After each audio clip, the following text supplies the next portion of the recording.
What's up everyone, it's James from Jeeping Adventure, and today we're going to install some cool little turn signals. A little bit different. Get it close up to the camera so you can see. Pretty cool little star, so we'll be switching them out from here. So let's get started.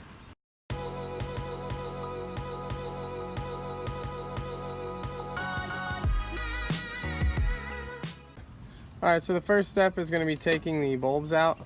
So you just twist them off, and then we'll be taking this clip off. And it helps if you have a screwdriver or something, because sometimes these red tabs get kind of stuck. So you got to push that up and then push there and then just kind of wiggle it out. There you go.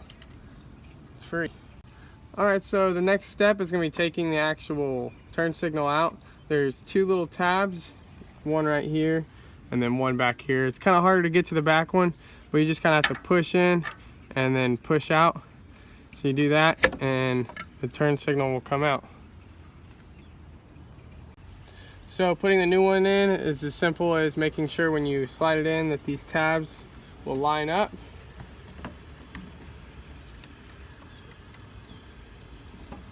There we go. And then just make sure you hear that click. There we go. After you have it in, all you have to do is just plug it right back in and push down the red tab.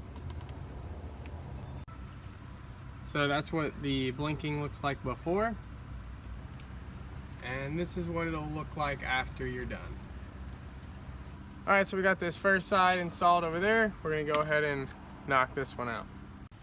That's it for today. We got our turn signals installed. It definitely changes up the look, not only when it's blinking, but when it's off as well, which is pretty awesome.